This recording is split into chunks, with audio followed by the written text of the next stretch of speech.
Selamun Aleyküm saygılı vatandaşlar, dindaşlar.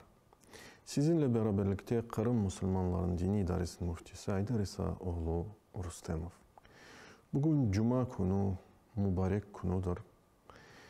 Ve her daim gibi inşallah vaazda bulunamız. Bilemiz ki bütün dünyanı pandemiye kapladı. Ve bilemiz ki onun için çok Müslümanların devletlerinde cuma namaz lahu edildi.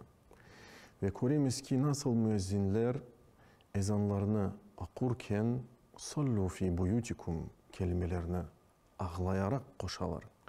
Yani namazlarını evde kılınız. Cuma günü mübarek bir gündür. Bu günde Müslümanlar alıştılar en güzel mekanda, en temiz mekanda Allah'ın subhanahu teala evlerinde yani camilerinde toplanmak ve namazlarını kılmak. Ama ne yazık ki bu pandemiye için bunu yapıp olamayız. Tehlikelidir. Onun için bu fitrat ihtiyacını kapatmak için biz de bugün vaazda bulunamız. Geçen sefer biz veba hakkında laf yürüttik, temizlik hakkında dinimizde laf yürüttik, ibret hakkında laf yürüttik. Nasıl ibretlerini çıkartmaya gerektir her bir Müslüman, her bir mümin kişi bu zemanevi vakitte, bu veba taun vaktinde. Bugün ise mevzumuz biraz ayrı olacak. Çünkü hayat devam etti. Veba olsa bile kim doğa, kim elbette ki ecelesi gelgen son öyle ve başka dünyaya gitti. Ama hayatımız devam etti. Ve biz aslında büyük bir ayının arifesindeyiz. Ramazan ayının arifesindeyiz. Bilemiz ki Ramazan ayı Müslüman takviminin aylarından birisidir ve 9. aydır. Müslüman takvimi 12 aydan ibarettir. Bu hakkında Allah subhanahu teala öz kitabında böyle buyuruyor. Ba'da'udhu billahi mineşşeytanirracim. İnne iddete şuhuri indallahi 12 şahran. Allah'ın karşısında 12 ay vardır. Yevme halakas semavati vel ard. Yani evvel ezelde ne zaman Allah subhanahu teala köklerini ve zeminini yarattı. Zalike dinul kayyim. Bu din doğrudur, en doğrudur. En doğru yol göstergen bir dindir. فَلَا تَظْلِمُوا فِيهِنَّ أَنْفُسَكُمْ. Onun için bu aylarda özlerinizge zulüm etmeniz. Kaydetemiz ki Ramazan ay bu 4 yasaklanan aylardan birisi değildir. Yani Allah subhanahu teala ayet devamında ayta ki onların arasında 12 arasında 4 ay yasak aydır. Bu başka bir aylardır ve onların unvanı, makamı başkadır elbette ki. Ramazan ay oraza ayıdır ve yasaklanan ayların birisi değildir. Şimdi ise biz 8. aydamız ve bu ay Ramazan'ın arifesinde bir ayıdır ve bu ayın ayrıca bir fazileti var. Resulullah sallallahu aleyhi ve sellem bu ayda çok oraza tutaydı. Yani özünü hazırlataydı sanki Ramazan ayına.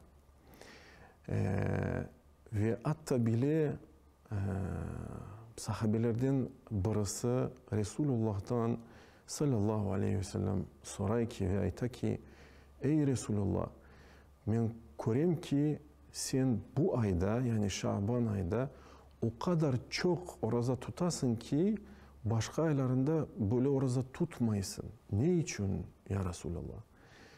Efendimiz sallallahu aleyhi ve sellem cevap verip ayta ki ذَٰلِكَ شَهْرٌ يَغْفِلُ النَّاسُ Yani bu ayın hakkında çok insanlar gaflet içinde. Bu cahil vaktinden bağlı bir mesele. Yani cahiliyette Araplar çoktan dikkat verirler yasaklanğan aylarga. Mesela ve oruza tutaydılar, hayırsever işler yapaydılar ve ahire. Yani bunu kaydetti Resulullah ve ayta ki Recep ve Ramazan ayında insanlar bu ayga çok dikkat vermiyorlar, gaflettedir. Ve sonra Peygamberimiz Aleyhisselam devam etti ve ayta ki bu ayda bütün ameller, insanın amelleri Allah'a götürülür. Ve ben sevinirim ki benim amellerim götürürken Allah'a oruza tutmaya. Böyle cevap veriyor. Yani bu Allah'ın büyük bir hikmetidir aslında. Allah'tan hiç kimse de bir şey saklanmaz. Ama bilemiz ki Allah'ın sünneti öyledir ki haftalık bir raporlar var. Yani bilemiz ki pazar ertesi Peygamberimiz sallallahu aleyhi ve sellem oruza tutaydı ve Cuma akşamı tutaydı orazanı, понедельник, четверг. Ve bilemiz ki bu iki günde kenede hadislerde geçe ameller götürülür. Yani bu haftalık bir rapordur. Ve bir senelik bir rapordur var. Ve ilahire. Yani bu Allah'ın subhanahu teala hikmeti. Ve ayrı bir hadis geçe Hazreti Ayşe'den radıyallahu anha o da anlata ve ayta ki Resulullah Şaban ayında ben görmedim ki Resulullah bir ayını tamamen yani bütün ayını oruza tutarken istisna Ramazan ayı daha çok tutarken nasıl o tutar Şaban ayında. Yani o da kaydetti Resulullah sallallahu aleyhi ve sellem Şaban ayında çok oruza tutaydı. Yani demek ki Şaban ayında oruza en çok tutmaya teşvik edilir dinimizde. Ama başka bir mesele var, başka bir rivayet var. Onu İmam Tahavi sahih rivayetlerden rahimahullah saya. Bu rivayette aytıla ki eğer yarım Şaban ayına tamamlansa orazanı artık tutmanız. Bu hadisini ulemalar, büyük ulemalar evvel ezelden olan ulemalar nasıl anlatarlar? Onlar aytalar ki yani mında kastetili kim özünü alıştırmadı oruza tutmaya yarım Şaban ayı geçken son artık oruza tutmasın. Çünkü Ramazan ayı yaklaşa. Çünkü biz teşbih etsek yani benzetmek sanki Ramazan bir yarışma. Yani hayırsever işler yapmak için, oruza tutmak için ve farz her bir Müslüman için. Ve bir spor hatta bile yarışma için bu benzeme, bu teşbih. Yani mecaz olarak kullanamız bu kelimelerini. Yani özünü zorlamasın. Yani bu esas yarışmaya hazır olsun.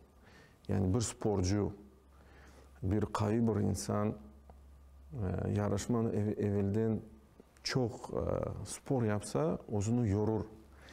Yani bu anlamında yani ibret böyledir ki kim alışmadı oruza tutmaya, alışlık yok idi. Mesela sünnetleri tutmaydı ve oruza onun için biraz zor geli artık tutmasın. Kim alışsa tutsun. Ve bu ayının ayrı bir fazileti var. Bu 15. gece. O 15. Şaban gecesinin hakkında ayrı bir Hasan olan rivayet var. Ve bu rivayetini İmam Tabarani sünnetlerde geçiyor. Ve bunu biz getireceğiz Allah izniyle. İşte bu rivayette Peygamberimiz sallallahu aleyhi ve sellem ayta ki 15. Şaban ayın gecesi kelgende Allah subhanahu teala o iş mahlukatlara baka ve mağfiret bağışlay müminlerge ama kafirlerge ise mühlet verir. Ve yeda'u ahlel hikdi bihikdihim ve Müslümanların arasında kim birbirini hakaret etse onlarını terk ete. Ta ki bu insanlar bu hakaretten vazgeçsinler diye. Yani demek ki bu gecenin büyük bir fazileti var. Bu gecede Allah subhanahu teala dualarımızı kabul eyle. Ve onun için göremiz ki evvelizden birinci nesiller, sahabeler, tabiiler bu gecede bazı eserlerde aytılar ki namazlar kılaydılar. Ama elbette ki bu namazlar cemaat şeklinde geçirmeye gerek mi? Ferdi şeklinde geçirmeye gerek. O evinizde özünüz teheccüdke gece namazga turup onu yapmak gerektir. Ve ayrıca İmam-ı Şafii rahimahullah makalesi var ve o ayta ki balagana bizge böyle bir eser geldi ki 5 günde dua kabul etile.